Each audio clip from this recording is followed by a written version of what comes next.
Thank you, Mr. Speaker. I rise today on a question of both personal and collective privilege. The issue before us is not only pressing, but it strikes at the core of our integrity and reputation as members of this distinguished chamber.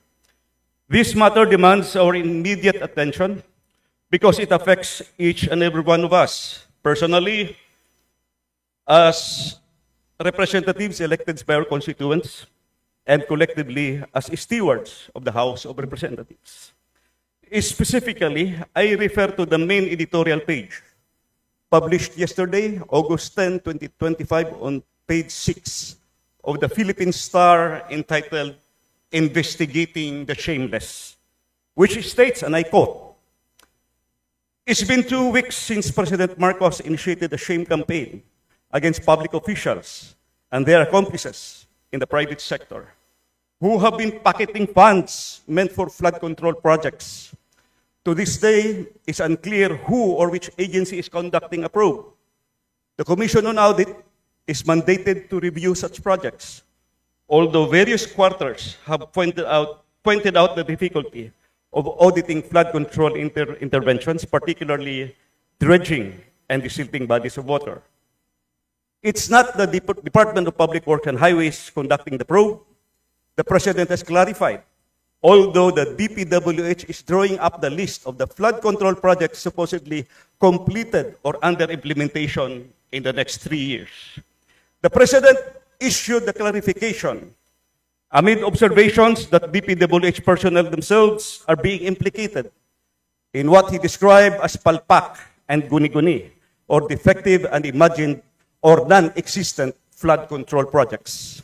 Last Friday, a congressman said 3 committees of the House of Representatives would be jointly conducting an inquiry into the controversy.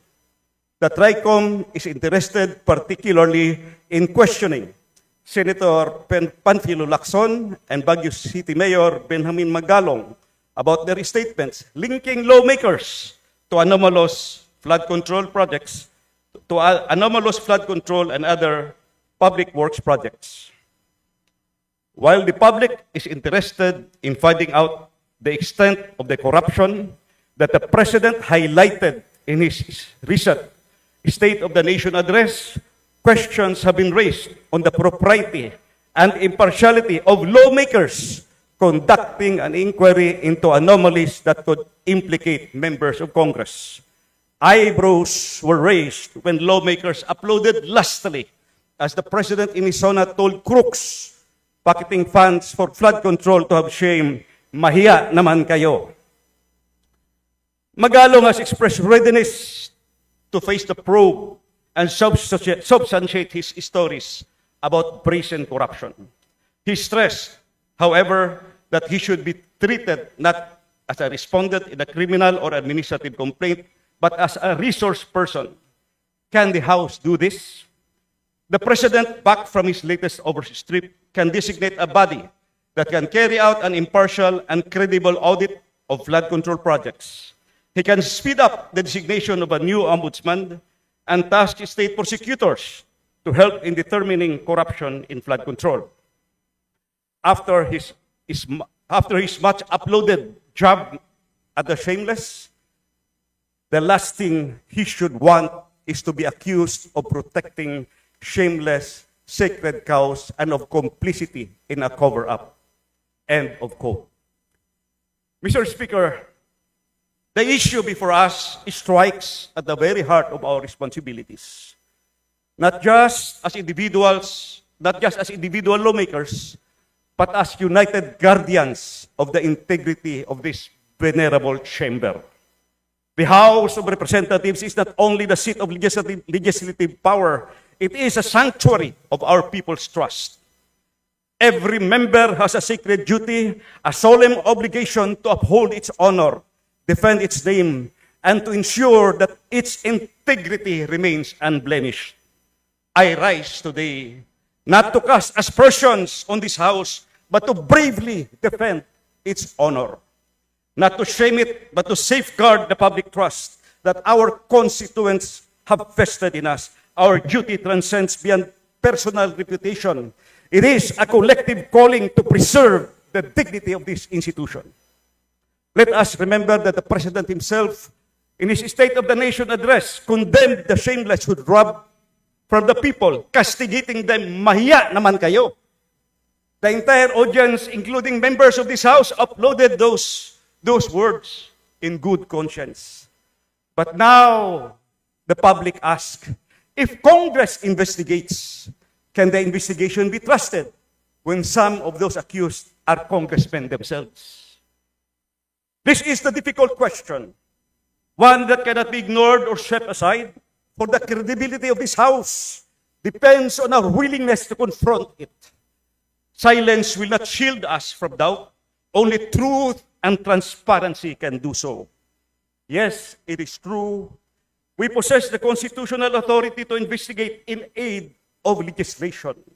Yet, there is a moral duty higher than this power, which is credibility. The credibility of this institution. Without public trust, our hearings risk becoming a mere spectacle, empty of substance and justice. If the House investigates itself, will the nation believe in our fairness? Or will they see this only as a drama staged to clear the accused by default? Many people will just call it a zarzuela, whose ending is predetermined. To truly protect the dignity of this House, we must show we are not above the law nor exempt from scrutiny. Our sacred duty is to set an example. Let us consider an investigation led by an independent bodies, the Ombudsman, the Commission on Audit, or an impartial panel. Why hesitate if our hearts and records are clean? If we value integrity, transparency must not be feared, but welcome. We can go even further, establish a credible anti-corruption body modeled after Hong Kong's Independent Commission Against Corruption and Singapore's Corrupt Practices Investigation Bureau, empowered to investigate these allegations without the taint of political interest. If we are innocent, a fair investigation will vindicate all of us. If any are guilty, justice must be done unflinchingly, without regard to rank or status. My dear colleagues, no single member's reputation can outweigh the collective honor of this House and the sacred trust of our people. Integrity is not safeguarded by words or pageantry. It is demonstrated by decisive and principled action. Let us show the Filipino people that we fear no truth, that we are ready to cleanse our ranks if called for. Each of us is entrusted with a sacred duty to ensure that the House of Representatives remain a true pillar of integrity in our democracy. Because at the end of the day, it is not merely the honor of a few at stake, but the honor of this entire House and above all, the trust and confidence of the Filipino people. Let us keep always in mind that the truth will come out as it must. So let us be sure that when it does, we are ready, unafraid, and worthy of the trust we hold. Thank you, Mr. Speaker. Daghang salamat, gentleman from Davao City, 3rd District. Congressman Ungab. Majority Leader, please.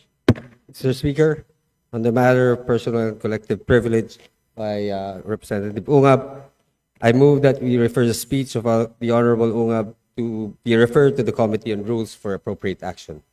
Thank you, Majority Leader. Is there no objection? The Chair hears none.